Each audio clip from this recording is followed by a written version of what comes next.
Howdy, everyone. Matt here. I got a question for you. Do you want to be a clinic director? Is that something that you are looking for into doing in the next few months or maybe future in your career? And do you know what it all takes? What is all required to be a director? And that's what I want to talk about today. But first, I'm Matt the PT. Welcome to my channel where I talk about things in the physical therapy world. And this is another such video. And this one is about being a clinic director in all the aspects of it. A little bit about myself. I've been a clinic director. I was a clinic director for a significant portion of my career with several different companies in several different states throughout the United States. And I thought, I would impart some of my experiences and knowledge and things that I've picked up over the years with all of you. And of course, if you happen to be someone who's had that management experience and you want to impart that, please share down below in the comments your opinions, your beliefs, your experiences. It's great to talk about that. So several things about this, like I said, that I want to impart. Because being a clinic director can be a good thing. It can be a very, very good thing for your career. You do learn a whole lot. You get into the business side of it and understanding like what goes on kind of behind the scenes. Because I will say, we're in school, it's just like a person just comes in the door, we treat them, they go feel better, and they go out, and somehow we get our paychecks, and just the magical fairies just bless upon us, and we just keep repeating this over and over again. But when you become that director, that management person, you see there's a lot more that goes into that. There's a lot more going on behind the scenes to make sure that clinic runs smoothly. And you, as the director, everything is on you. It's on you. You take the glory. So when your clinic does great, you get all the glory, the pats on the back. If your clinic struggles, you get the blame on there. And what's important out of that is to understand the why. Why is your clinic doing really, really well? Is it that you happen to maybe have a referral source that sends you a whole lot of patients? Maybe there's a doctor's group next door, and it's like, hey, they're right here, and we just funnel them right over. Or again, getting on that business side of it, maybe that you have a very good payer. There are areas where insurance companies are great payers. And I've been on that side where, again, we've had insurances that were great payers. We had physicians that were close near, and they sent patients like crazy. So, yeah, we did super great. But I've been on the other side, where all of a sudden one of those physicians or a group of them partner up with somebody else, and they bring in their own PT. So you start getting a dip in the referrals. So you're seeing less patients, and you're bringing in less revenue to the clinic.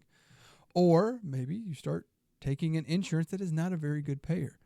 I've seen that happen, where an insurance company pays a very, very low flat amount.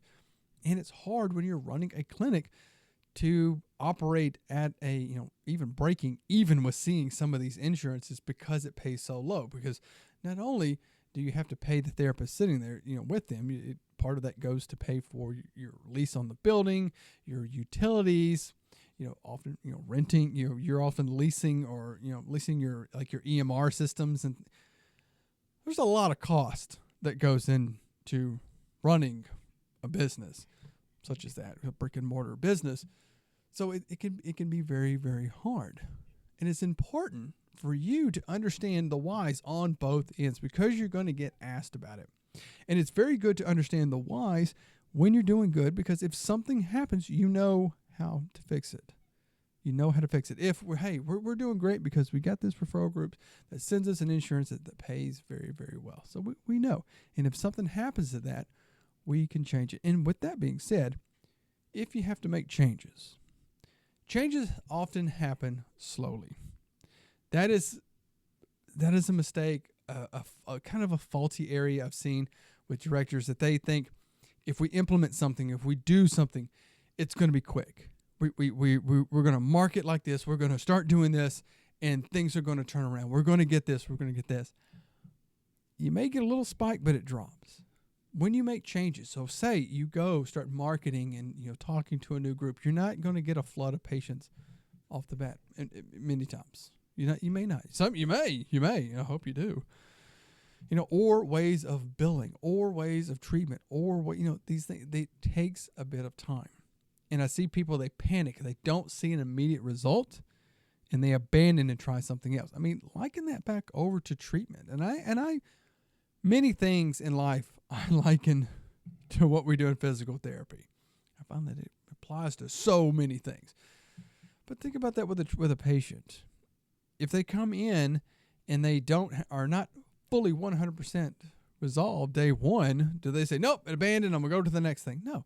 Hey, this takes time. You got to work at it. We got to do a little bit more every day, and we're going to start seeing results. Same thing happens with something that you may implement. Now, this is a big one. This is a big one that I feel that people don't really understand. That you're responsible also for every job in that clinic, every single job. If your front desk person calls out sick, you're going to have to fill in for the front desk or find somebody else. If another therapist in your clinic is sick or calls out, what do? Do you cancel their patients, or do you just take on double load? You have to do that. If somebody goes on extended leave, okay, I got to fill that in. I have to step up and take care of those patients. Now, a thing that's very, very good to do is make sure that everyone is trained on everyone else's job. Now, that being said, I'm not saying that your receptionist or the tech are providing treatments. You don't want to, like dry needling manual. Not like that. The providers do work within their scope. Everyone, the other people work within their scope. But you can assist with one another. So if that receptionist is busy, can someone else pick up the phone, schedule a patient? Can they check their benefits? Can they do those things enough on there? That helps you keep running well. Can your tech or your receptionist come out and say, hey, I see that you're busy. You may set somebody up. You may do this. You may, hey, you're done over here. Come over here. Can they do those things? It helps you run much more efficient. And I tell people this. When you're running a clinic, when you learn all those positions and you understand the ins and outs of them, you get a very good idea of how healthy your clinic is, how things are going, when there's an issue, when there is maybe like a leak in the boat or something, as people say, you can see all that, and you can carry that over to your next position, even if you're not a manager or anything like that in the future. So that's a good little tidbit. Now, the big one that I really, really want to share, I really, really want to talk. I held out on this one. Forgive me.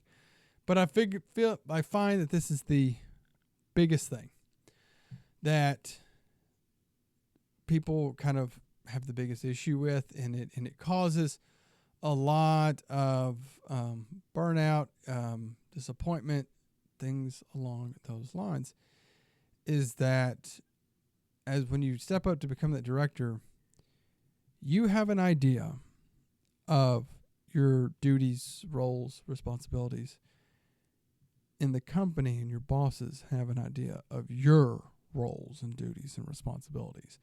And those may not line up because they believe you need to do this, this, and this, and we're going to use these markers, whereas you over here believe I need to do this, this, this, and they may not line up. And good or bad, it can hurt you. It could really hurt you, that because you think, hey, I'm doing the things that are the best, but they don't see it like that. Now, I would say that there are a couple things to do. And the biggest thing, first and foremost, when you're interviewing for the position or you're talking to someone about it, straight up ask. When you're in the interview, that is the time to ask the questions.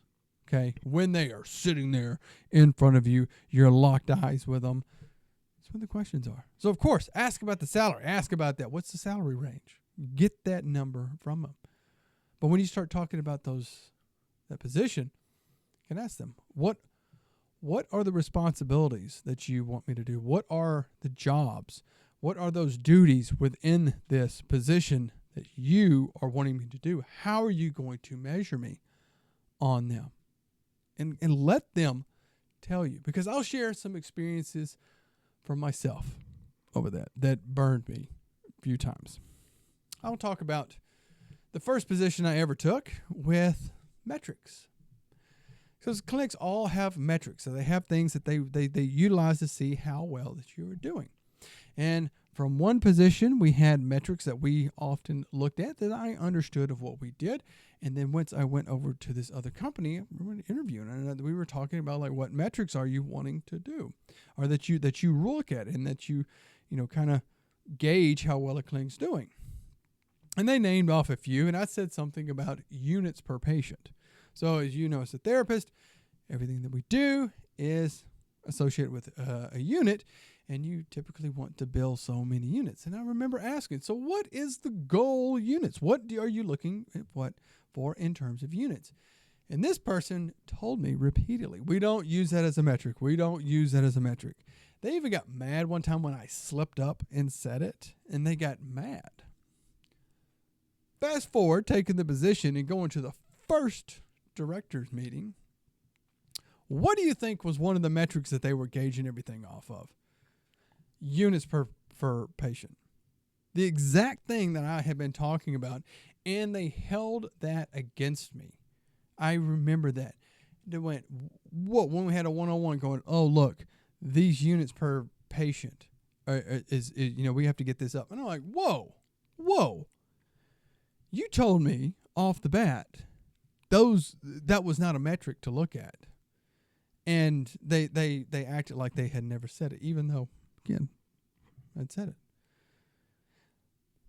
Another position that I had, I've had several, not a lot, several, but again, I'm sharing these experiences, was over the amount of work to do. There's a lot of administrative work to do because you, as well as the director, are the voice of the company. So you take whatever the company, implement policies, whatever you have to implement. You're the voice of the overall parent company at your clinic. So you have to communicate that down.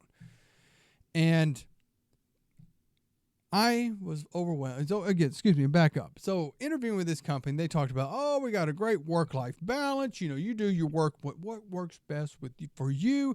And I'm thinking, oh, this is great. This is cool. We get to do all this stuff. This will be so wonderful. This will be so much less of a headache than what I had before. And I'm going to tell you what. So I started trying to do things how I want it and what I thought that would work with my work-life balance. And 2 incidents happened. The first was that I tried to block off time during the week to review stuff and to handle the administrative work. And I was told, no, you are not allowed to take away from any patient care time. So this place wanted 40 hours of patient care time from the director. 40 hours of patient care time. And so any administrative work needed to be done before work, over lunch, if you had a small little short break on nights and weekends. And I'll never forget the state VP looking me in the eye and asking me, how many hours are you working on nights and weekends? That told me quite a lot. That told me quite a lot over that they did not value. And unfortunately, it was my mistake of not setting that, finding out what that expectation is of what you are wanting from me. Now, you may be saying, Matt, well, what do I do? What do I do about that? Here's the thing. Again, you ask, what are the responsibilities? What are the expectations? So what are you wanting me to do exactly? Ask anything and everything. And when you do, get it in writing. So if they tell you, so if you say, okay, how much, these are the roles, responsibilities, how much time am I allowed to dedicate that per week? So they may say you can dedicate 10% of your week. So that's 4 hours. Okay. Make sure they don't say up to, don't say, get it 4 hours or whatever. Get that in writing. Make sure, does that mean 36 hours of patient care time?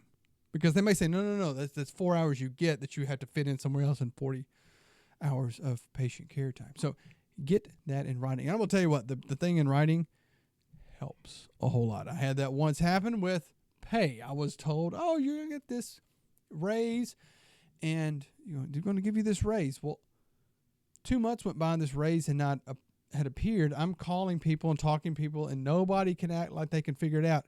The moment I produced that written document that said I was supposed to get that, man, that pay, boom, right there. Wow, like it, there. Get it in writing. Have that in writing. So if it comes up down the line, you can say, well, look, I have this right here that you agreed with, that I agreed with.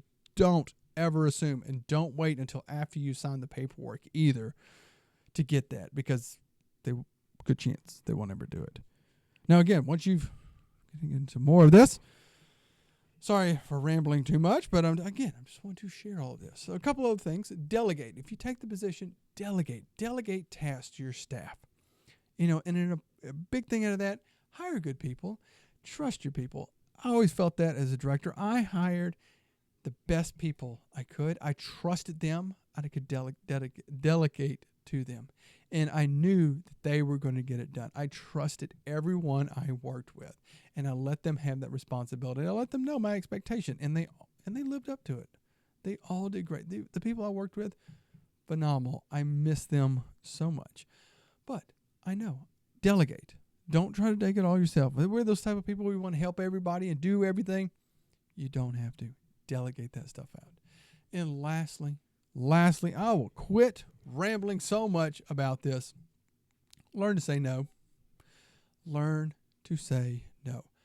One thing in these positions, you will be asked to do more and more. Every day, every week, every year, they're going to want more. There's always a more. They want more. They want more. You're not a machine. You're a human being. You have things outside of work. You have family. You have friends. You have your mental health. You have that. Learn to say no. Put the work in.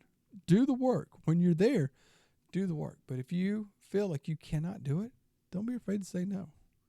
Now, I will say, companies and things do look at the people who do say yes a lot. Now, they can go both ways on this. That one, people that just say yes a lot, they can say, oh, they just kind of get abused, and people just throw more and more and more work on them. But they're in the other side of it. The people that always say yes are the ones who just move up. So, and I will say with moving up, often it's maybe not the best therapist that moves up, because if you take them out of that role, you're taking out someone who's very good at that position. Most places like to bring up people that maybe aren't the best, who do well, but understand, that's kind of the thing. But anyway, I'm sorry. Learn to say no. I spent a year, I wrote an article on this. I'll link the article down below. But I spent a year where I never took a vacation day. I didn't take a day off. And any day that I may have taken off for something or another, I worked. I remember going to the doctor because I was sick, but using that as a marketing opportunity to talk to the doctor. Learn to say no. Learn to say, no, thank you. I can't handle it. It's going to be too much. That's how it is. So, and work hard when you're there. Now, I know I probably scared you thinking, oh my gosh, Matt, no, this. But I'm going to tell you, being a director can be a great thing. One, it is a boost in salary. You will often make more. You often can get things like extra bonuses, profit sharing. You can get those aspects. You learn about yourself. You learn the ability to lead people, to cause a massive amount of change in a clinic, to help other therapists to be better, to help them be better. You can shape so many more lives. I learned a ton as a director, and I share that so often with people, and it carries me forward in many, many other things I do. That time I spent as one. So there you go. That's about being a director. Some of the things about it, if you've been a director in the past, if you have experience, if you have tidbits or things about being a director, share them down below. Share them with your peers. Talk about it. Let people know about your experiences, what to say. If there's something that you should say, hey, you need to ask this, you need to find out about this, do that. Share that down below. Let other people know. So I thank you so much for taking time out of your day to tune into the videos. Thank you for the likes. Thank you for the comments. And thank you for subscribing to the channel. And I would suggest, please subscribe to the channel. It helps me out a whole lot. Hit that like button if you enjoyed the video. And, of course, share this with other people. Talk to them. Hey, know you have experience. Watch this. Comment. Share that with someone else. There. And, like always, take care of yourself. Take care of your patients. I'll see you next time.